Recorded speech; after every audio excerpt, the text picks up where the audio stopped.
Hello friends, good morning ಎಲ್ಲರಿಗೂ. ನಾನಿವತ್ತು ಬೆಳಗ್ಗೆನೇ ಹುರುಳಿಕಾಳು ಪಲ್ಯ ಮಾಡಿ ಅದರದ್ದು ಕಟ್ಟಿಂಗು ಸಾಂಬಾರು ಮಾಡೋಣ ಅಂತ ಹೇಳ್ಬಿಟ್ಟು ನನ್ನಲ್ಲಿ ಸ್ವಲ್ಪ ಹುರುಳಿಕಾಳನ್ನು ನೆನೆ ಹಾಕಿದ್ದೆ. ನೆನೆ ಹಾಕಿ ಅದು ಮೊಳಕೆ ಕಟ್ಟಿದ್ದೆ. ಸೊ ಈಗ ನಾನು ಇದನ್ನು ಬೇಯಿಸ್ಬಿಟ್ಟು ಕಟ್ಟನ್ನು ತೆಗೆದು ಇಟ್ಕೊಂಡಿದ್ದೀನಿ. ನೋಡಿ, ಇಷ್ಟು ಕಟ್ಟು ಸಿಕ್ಕಿದೆ ನನಗೆ. ಇದನ್ನು ಸೋಸಿಬಿಟ್ಟು ಕ್ಲೀನಾಗಿ ನೀರನ್ನು ತಕ್ಕೊಂಡ್ಬಿಟ್ಟು ಇಟ್ಕೋಬೇಕು. ಸೊ ಇದು ತುಂಬ ಈಸಿಯಾಗಿ ನಾನೀಗ ತೋರಿಸ್ತಾ ಇರೋದು. ನಾನು ಅಷ್ಟೇನು ಯಾವುದೇ ಜಾಸ್ತಿ ಇದನ್ನು ಹಾಕೋದಿಲ್ಲ ಅದಕ್ಕೆ.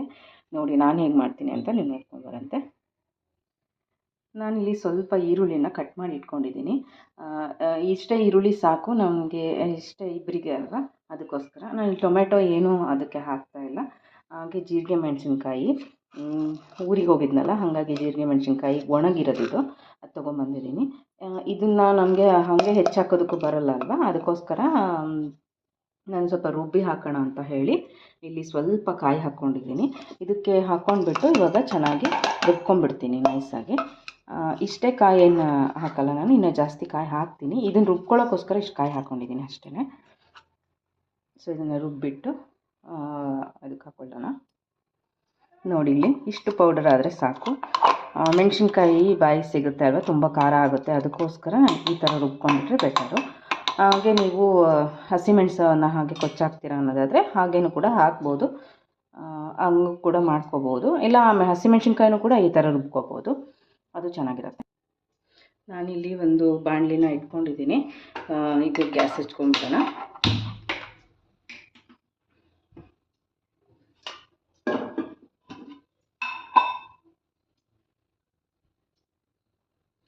ಸ್ವಲ್ಪ ಎಣ್ಣೆನ ಹಾಕೊಳ್ಳೋಣ ಇವಾಗ. ಎಣ್ಣೆನೂ ಕೂಡ ಅಷ್ಟೇ, ನಾನು ಜಾಸ್ತಿ ಯೂಸ್ ಮಾಡೋದಿಲ್ಲ, ಇಷ್ಟು ಸಾಕಾಗುತ್ತೆ.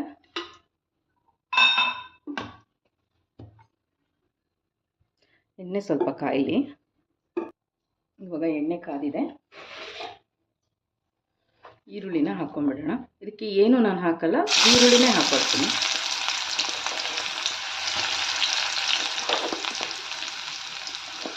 ಬೇರೆ ಬೇರೆ ಥರ ಮಾಡ್ತಾರೆ, ಸೊ ನಾನು ಈ ಥರ ಮಾಡ್ತೀನಿ, ನನಗೆ ಇದು ತುಂಬ ಇಷ್ಟ ಆಗುತ್ತೆ.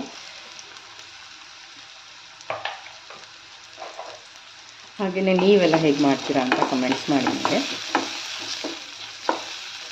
ಈರುಳ್ಳಿನ ಬೇಕಾದರೆ ನೀವು ಇನ್ನೂ ಚಿಕ್ಕ ಚಿಕ್ಕದಾಗಿ ಹೆಚ್ಕೋಬೋದು, ನಾನು ಇಷ್ಟ ಇರಲಿ ಅಂತ ಹೆಚ್ಚ್ತೀನಿ ಎಷ್ಟು ದೊಡ್ಡದಾಗಿ.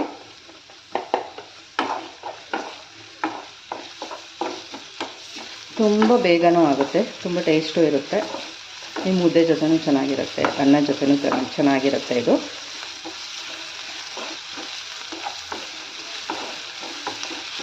ಈರುಳ್ಳಿ ಬೇಯಲಿ ಅಂತ ಒಂದು ಚಿಟಿಕೆ ಉಪ್ಪು ಹಾಕ್ಕೊಂಡ್ಬಿಡೋಣ.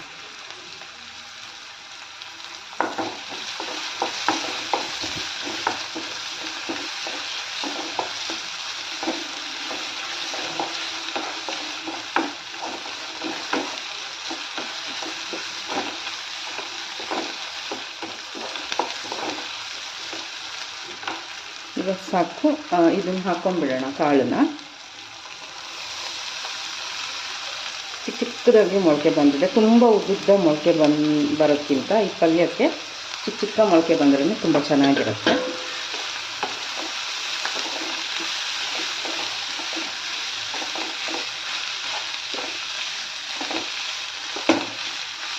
ಇದಕ್ಕೆ ನಾನು ಉಪ್ಪು ಹಾಕಿನೇ ಬೇಯಿಸ್ಕೊಂಡಿದ್ದೆ, ಆದರೂ ಕೂಡ ಅದು ನೀರಲ್ಲಿ ಹೋಗಿರುತ್ತೆ ಅಲ್ವ, ಕಟ್ಟಲ್ಲಿ.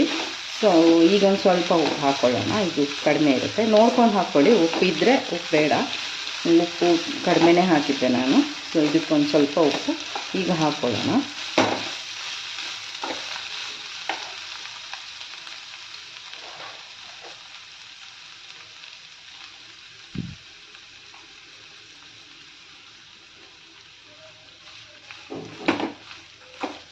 ತುಂಬ ಈಸಿ ಅಂದರೆ ತುಂಬಾ ಈಸಿ ಆಗುತ್ತೆ ಇದು. ಈಗಲೇ ನಾನು ಇದನ್ನು ಪೌಡ್ರ್ ಮಾಡ್ಕೊಂಡಿದ್ನಲ್ಲ, ಇದನ್ನು ಹಾಕ್ಕೊಂಡ್ರೆ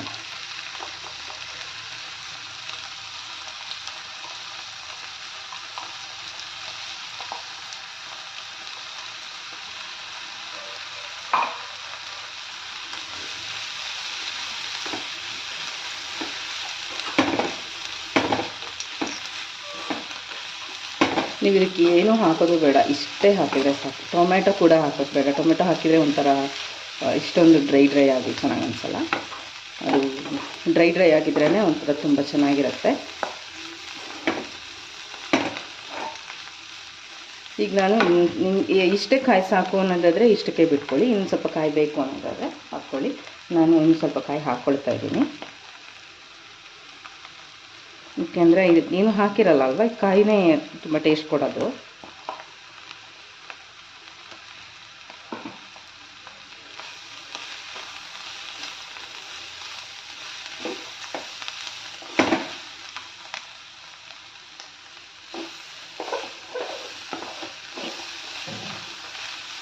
ಇಷ್ಟೇ, ಇದಕ್ಕೆ ಏನು ಮತ್ತೆ ಏನು ಎಕ್ಸ್ಟ್ರಾ ಏನೂ ಬೇಡ.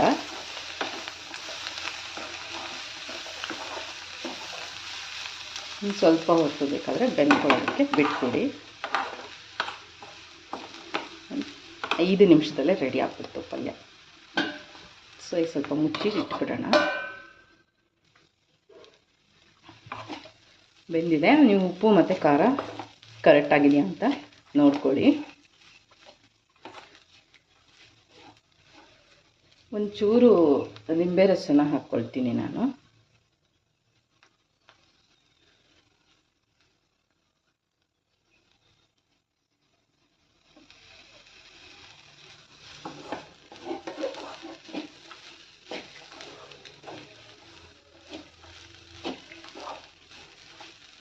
ಇಷ್ಟೇ, ಇದ್ರದ್ದು ಮುಗೀತು ಕೆಲಸ. ನೋಡಿ ಎಷ್ಟು ಈಸಿಯಾಗಿ ಮಾಡ್ಬೋದು ಅಂತ. ನೀವು ಕೂಡ ಹೀಗೆ ಮಾಡ್ಕೊಳ್ಳಿ, ಅಥವಾ ನಿಮಗೆ ಯಾವ ಥರ ಮಾಡ್ತೀರಾ ನೀವು ಅಂತೇಳಿ ನನಗೂ ಕೂಡ ಕಮೆಂಟ್ಸ್ ಮಾಡಿ. ಇದನ್ನು ಆಚೆ ಇಟ್ಕೊಂಡ್ಬಿಟ್ಟೆ. ಇವಾಗ ನಾನು ಇದನ್ನು ಕಟ್ಟಿಂದು ಸಾಂಬಾರು ಮಾಡಬೇಕಲ್ವ, ಅದಕ್ಕೋಸ್ಕರ ಒಂದು ಪಾತ್ರೆ ಇಟ್ಕೊಂಡಿದ್ದೀನಿ.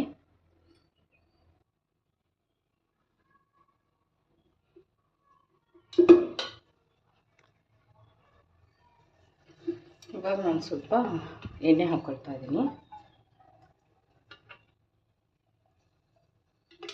2 ಸ್ಪೂನ್ ಎಣ್ಣೆ ಹಾಕ್ಕೊಂಡಿದ್ದೀನಿ. ಇದಕ್ಕೆ ನಾವು ಇವಾಗ ಸಾಸಿವೆ ಹಾಕೊಳ್ಳೋಣ.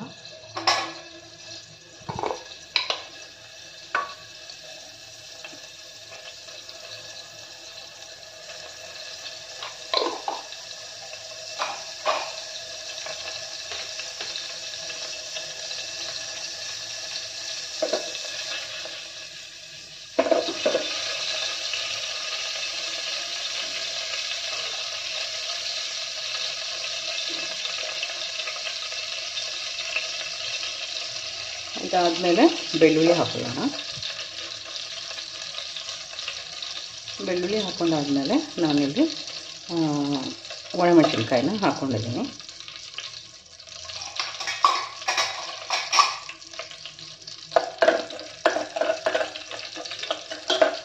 ಇದೆಲ್ಲ ಚೆನ್ನಾಗಿ ಆದಮೇಲೆ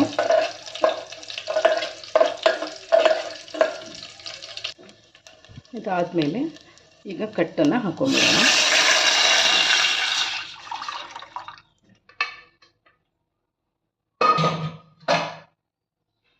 ಇದಕ್ಕೆ ನಾವು ಮತ್ತೆ ಏನು ಉಪ್ಪು ಹಾಕೋದು ಬೇಡ, ಸ್ವಲ್ಪ ಕುದೀಲಿ ಅಷ್ಟೇ ಸಾಕು. ಯಾಕೆಂತಂದರೆ ಉಪ್ಪು ಅದರಲ್ಲಿದೆ. ಬೇಯಿಸ್ಕೊಳ್ಳುವಾಗ ಮೊಳಕೆ ಕಾಳನ್ನು ಬೇಯಿಸ್ಕೊಳ್ಳುವಾಗ ಉಪ್ಪು ಹಾಕಿರ್ತೀವಲ್ವ, ಇದರಲ್ಲಿ ಉಪ್ಪಿರುತ್ತೆ. ಅದಕ್ಕೋಸ್ಕರ ಉಪ್ಪು ಬೇಕು ಅಂದರೆ ನೋಡಿ ಹಾಕ್ಕೊಳ್ಳಿ. ನಾನು ಇಷ್ಟೇ ಸಾಕು ಅನ್ನೋದಕ್ಕೋಸ್ಕರ ಇಷ್ಟಕ್ಕೆ ಹಾಕ್ಕೊಂಡಿದ್ದೀನಿ. ನಿಮ್ಗೆ ಇನ್ನೂ ನೀರು ಬೇಕು ಅಂತಂದರೆ ಆ್ಯಡ್ ಮಾಡ್ಕೊಳ್ಳಿ. ನೀರು ಆ್ಯಡ್ ಮಾಡ್ಕೊಳ್ಳೋದಕ್ಕಿಂತ ನಮಗೆ ನೀರು ಎಷ್ಟು ಬೇಕೋ ಅಷ್ಟನ್ನು ಬೇಯುವಾಗಲೇ ಹಾಕ್ಕೊಂಡ್ಬಿಟ್ರೆ ತುಂಬ ಚೆನ್ನಾಗಿರುತ್ತೆ. ಮತ್ತೆ ನೀರು ಆ್ಯಡ್ ಮಾಡಿದ್ರೆ ಅದು ಅಷ್ಟೊಂದು ಟೇಸ್ಟ್ ಕೊಡೋಲ್ಲ ಅಂತ. ಎಷ್ಟು ಬೇಕೋ ಅಷ್ಟು ನೀರನ್ನು ಮುಂಚೆನೇ ಹಾಕ್ಕೊಂಡ್ಬಿಟ್ರೆ ಬೆಟರು. ಇಷ್ಟೇ, ಇದೊಂದು ಒಳ್ಳೆ ಕುದಿ ಬಂದುಬಿಟ್ರೆ ಮುಗೀತು. ನೀವು ಕೂಡ ಇದೇ ಥರ ಮಾಡ್ಕೊಳ್ಳಿ, ಚೆನ್ನಾಗಿರುತ್ತೆ. Thank you for watching.